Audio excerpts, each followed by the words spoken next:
নমস্কার দর্শক বন্ধুরা, এই মুহূর্তের একাধিক গুরুত্বপূর্ণ খবর আপনাদের সামনে তুলে ধরতে চলেছি।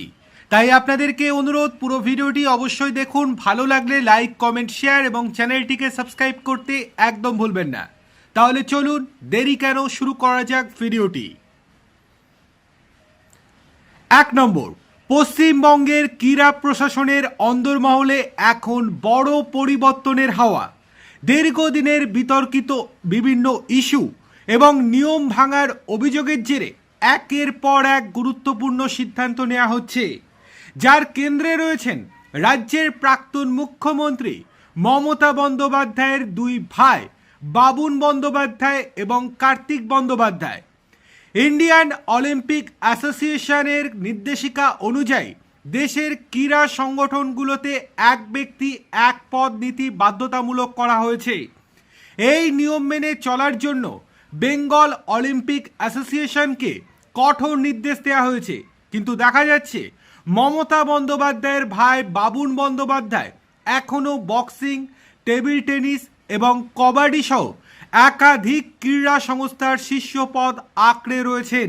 এই পরিস্থিতিতে আইওএ স্পষ্ট জানিয়ে দিয়েছে যে যদি নির্ধারিত সময়ের মধ্যে নিয়ম মেনে বাড়তি পদগুলি থেকে ইস্তফা দেওয়া না হয়, তবে সংশ্লিষ্ট কর্মকর্তাদের বিরুদ্ধে কঠোর আইনানুগ ব্যবস্থা নেওয়া হবে এবং তাদেরকে কোমরে দড়ি বেঁধে গ্রেপ্তার করা হবে। এছাড়াও তাদেরকে সাসপেনশন এবং বহিষ্কার করা হবেই বলে পরিষ্কার জানিয়েছে তারা। ক্রীড়া মহলের একাংশের মতে এই নির্দেশিকার বাস্তবায়ন রাজ্যের ক্রীড়া প্রশাসনে ক্ষমতার ভারসাম্য বদলে দিতে পারে। অন্যদিকে আর এক ঘটনায় দীর্ঘদিনের জল্পনার অবসান ঘটিয়ে অবশেষে স্বস্তি ফিরেছে হরিশ পার্ক ব্যায়াম সমিতিতে। এতদিন এই ক্লাবের প্রশাসনিক দখল কার্তিক বন্দ্যোপাধ্যায়ের হাতে থাকায় বিভিন্ন মহল থেকে নানা গুরুতর অভিযোগ উঠছিল। স্থানীয় বাসিন্দারা এবং সদস্যদের বারংবার দাবি ছিল এই কার্তিক বন্দ্যোপাধ্যায় বিভিন্ন রকম গুরুতর অপরাধমূলক কাজ করে চলেছেন।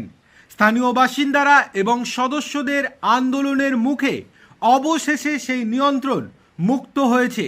এই ঘটনাকে ক্রীড়াপ্রেমী এবং স্থানীয় সাধারণ মানুষ ইতিবাচক হিসেবেই দেখছেন। প্রশাসনিক এই পরিবর্তন ক্লাবের ভবিষ্যৎ কর্মকাণ্ড এবং সদস্যদের অংশগ্রহণের ক্ষেত্রে নতুন দিগন্ত উন্মোচন করবে বলে আশা করা হচ্ছে। এই দুই ঘটনা একত্রে রাজ্যের ক্রীড়া ও সংগঠনগুলির পরিচালনায় স্বচ্ছতা এবং নিয়মানুবর্তিতা আনার একটি বড় বার্তা হিসেবে দেখছেন বিশ্লেষকেরা। সরকারি প্রভাব বলয় থেকে ক্রীড়া সংস্থাগুলোকে মুক্ত করার যে দাবি দীর্ঘকাল ধরে চলছিল, এই আইনি এবং প্রশাসনিক কড়াকড়ি তার একটি বড় প্রভাব হিসেবে বিবেচিত হবে। চলে আসছি 2 নম্বর গুরুত্বপূর্ণ খবরে। বাংলাদেশি অনুপ্রবেশকারীদের নিয়ে রাজ্যের বিভিন্ন জেলায় কড়া নজরদারি শুরু করে দিয়েছে প্রশাসন। ইতিমধ্যেই একাধিক জেলায় তৈরি করা হয়েছে হোল্ডিং সেন্টার। সেখানে রাখা হয়েছে সীমান্ত পেরিয়ে ধরা পড়া অনুপ্রবেশকারীদের। রাজ্য পুলিশের সাম্প্রতিক রিপোর্ট অনুযায়ী বর্তমানে মোট 386 জন আটক রয়েছেন বিভিন্ন হোল্ডিং সেন্টারে। সবচেয়ে বেশি অনুপ্রবেশকারী রয়েছেন বসিরহাট পুলিশ জেলার অধীনে। সূত্রের খবর, সেখানে মোট 335 জনকে রাখা হয়েছে। বসিরহাটের তেঁতুলিয়া পাথরসাটি, চারঘাট ফ্লাড সেন্টার এবং মিডিয়া সুভাষনগর ফ্লাড সেন্টারে তাদেরকে রাখা হয়েছে বলে জানা গিয়েছে। সীমান্ত লাগোয়া এলাকা হওয়ায় বসিরহাট প্রশাসনের ওপর চাপও তুলনামূলক বেশি। এছাড়াও মুর্শিদাবাদ পুলিশ জেলায় বর্তমানে 19 জন আটক রয়েছেন। দক্ষিণ দিনাজপুরে রয়েছে 8 জন, মালদায় 9 জন। বারুইপুর, বারাসাত, কোচবিহার, জঙ্গিপুর, কৃষ্ণনগর এবং বনগাঁ পুলিশ জেলার হোল্ডিং সেন্টারগুলোতেও রাখা হয়েছে বেশ কয়েকজনকে। প্রশাসনিক সূত্রের খবর, হোল্ডিং সেন্টারগুলোতে নিরাপত্তা ব্যবস্থা আরও জোরদার করা হয়েছে। বাড়ানো হয়েছে নজরদারি। প্রতিটি কেন্দ্রেই পুলিশ ও প্রশাসনের তরফে বিশেষ পর্যবেক্ষণ চালানো হচ্ছে।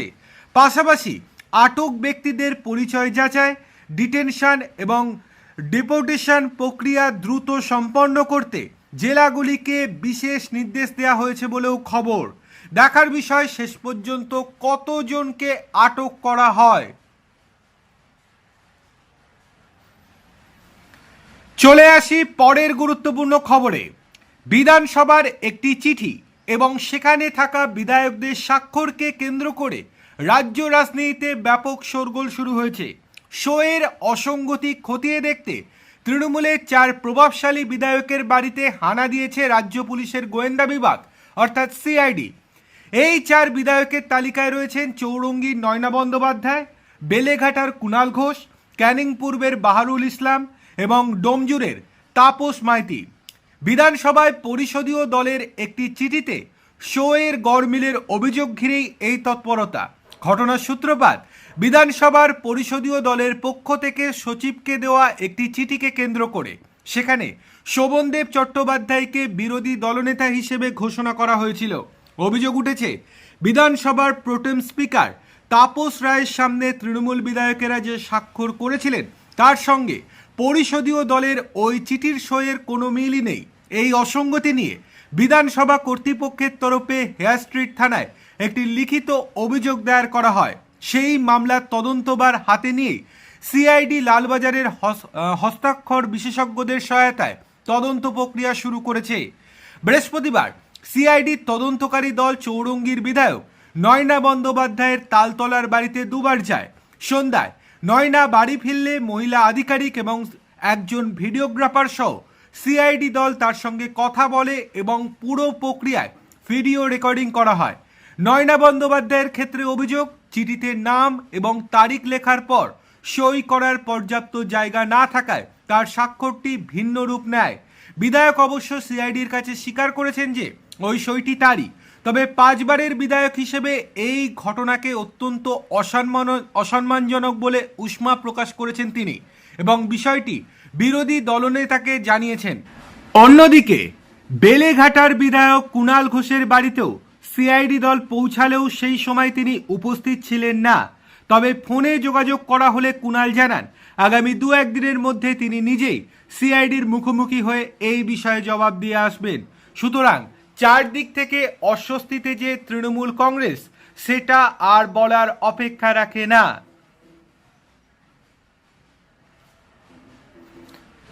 চলে আসি পরের গুরুত্বপূর্ণ খবরে। আরজিকর কাণ্ডের পরে কেটে গিয়েছে 2টি বছর।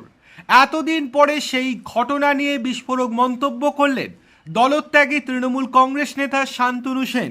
তিনি জানিয়েছেন অভয়া কাণ্ডে তার কাছেও অনেক তথ্য রয়েছে, প্রয়োজনে সেই সব তথ্য দিয়ে তিনি তদন্তে সহযোগিতা করবেন। শান্তনু সেন আরও বলেছেন তিনি নিশ্চিত যে সেই দিনের ঘটনায় সঞ্জয় একা ছিল না। শান্তনু সেন বলেছেন আমি জানি সেই দিন সঞ্জয় রায় একা ছিল না, আরও অনেকে ছিল। আমি ময়না তদন্তের রিপোর্ট দেখেছি খুব ভালো করে, তাতে সব উল্লেখ ছিল। দরকার মতো সেই সব তথ্য দিয়ে আমি তদন্তে সহযোগিতা করব। আগেও সহযোগিতার কথা বলেছি কিন্তু তা গ্রহণ করা হয়নি। শান্তনু সেন স্পষ্ট করে দিয়েছেন তার নিশানায় রয়েছেন তৃণমূল কংগ্রেসের মেয়র পরিষদ অতীন ঘোষ, বিখ্যাত চিকিৎসক সুদীপ্ত রায়, আরজিকর হাসপাতালের তৎকালীন অধ্যক্ষ সন্দীপ ঘোষ। উত্তরবঙ্গ লবির কথাও উল্লেখ করেন তিনি। এই একই দাবি জানিয়েছেন আরজিকর হাসপাতালে নিহত চিকিৎসকের মা এবং বাবা। তাদেরও অভিযোগ ছিল অভয়া কাণ্ডে সঞ্জয় রায় একা জড়িত ছিল না, প্রভাবশালী ব্যক্তিদের হাত ছিল। রাজ্য রাজনীতি পালাবদলের পরই মুখ্যমন্ত্রী শুভেন্দু অধিকারী আরজিকর হত্যাকাণ্ডের ফাইল খুলেছেন। এবার নতুন করে তদন্ত হবে, সত্য ঘটনা সামনে আসবে বলেও আশা করছে অভয়ার পরিবার এবং গোটা রাজ্যের মানুষও। চলে আসি পরের গুরুত্বপূর্ণ খবরে। এটা খুবই গুরুত্বপূর্ণ একটা খবর। এবার বড় সিদ্ধান্ত এনফোর্সমেন্ট ডিরেক্টরেটের। এবার এনফোর্সমেন্ট ডিরেক্টরেটে বড় বদল হচ্ছে। ইডির অভিযান যেখানে হবে সেখানে এবার থেকে বাড়তি কর্মী এবং অফিসারদের দেখা যাবে। যে কোনো মামলায় বাড়তি অফিসার কাজ করবে এবার থেকে, তাতে দ্রুত নিষ্পত্তি হবে মামলা বা তদন্তের। 5 রাজ্যে বিধানসভা নির্বাচনের পর আবার সক্রিয় হয়ে উঠল এনফোর্সমেন্ট ডিরেক্টরেট। কেরলমের সদ্য প্রাক্তন মুখ্যমন্ত্রী পিনারায় বিজয়নের বাসভবনে অভিযান চালানো হয়েছে। পাঞ্জাবে আম আদমি পার্টি সরকারের বিরুদ্ধে ইডির অভিযান অব্যাহত। অন্ধ্রপ্রদেশে আন্তঃরাজ্য খনি মাফিয়া চক্রের সঙ্গে জড়িত প্রভাবশালীদের যোগসূত্র খুঁজতে অভিযানে নেমেছে ইডি। বাংলার একাধিক মামলার তদন্তে দায়িত্বে রয়েছে ইডি। এবার সেইগুলিতে গতি পাবে। নির্বাচন থাকায় অনেক রাজ্যে কাজ করতে পারেনি ইডি, তার উপর কর্মী এবং অফিসারের সংখ্যা বাড়ানো হবে যাতে কোনো মামলা বা তদন্ত দীর্ঘদিন পড়ে না থাকে। অন্ধ্রপ্রদেশ, রাজস্থান, তামিলনাড়ুতে খনি মাফিয়া চক্রের জাল ছড়ানো রয়েছে বলে অভিযোগ। এমনকি কয়েকজন রাজনীতিবিদও ইডির নজরে রয়েছে। নির্বাচন মিটতেই ইতিমধ্যেই ইডির তৎপরতা বেড়েছে। ইডি যে আগামী দিনে দেশ জুড়ে আরও সক্রিয় হবে তার একটা আভাস মিলেছে। আর তাই ইডির প্রায় সব স্তরে কর্মী, অফিসার এবং তদন্তকারীদের সংখ্যা বাড়তে চলেছে। বাংলায় কয়লা, বালি, আর্থিক দুর্নীতি সহ নানা তদন্তের দায়িত্বে রয়েছে ইডি, কিন্তু বছরের পর বছর তা পড়েই রয়েছে, যার অগ্রগতি অত্যন্ত মন্থর। এবার প্রশাসনিক পদ, আইনি পরামর্শদাতা এবং লিগ্যাল সেল তদন্ত উইং শাখায় সব থেকে বেশি বাড়ছে কর্মী সংখ্যা।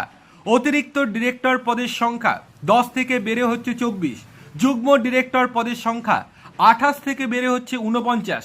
একই সঙ্গে অ্যাসিস্ট্যান্ট ডিরেক্টর সংখ্যা হচ্ছে 531 জন। ডেপুটি ডিরেক্টর পদের সংখ্যা বেড়ে হচ্ছে 267 জন। এনফোর্সমেন্ট অফিসার এবং অ্যাসিস্ট্যান্ট এনফোর্সমেন্ট অফিসার বাড়ানো হচ্ছে। এনফোর্সমেন্ট অফিসার পদের সংখ্যা 355 থেকে বেড়ে 606 হচ্ছে বলে সূত্রের খবর। তাছাড়া অ্যাসিস্ট্যান্ট এনফোর্সমেন্ট অফিসার বৃদ্ধি হয়ে করা হচ্ছে 803 জন।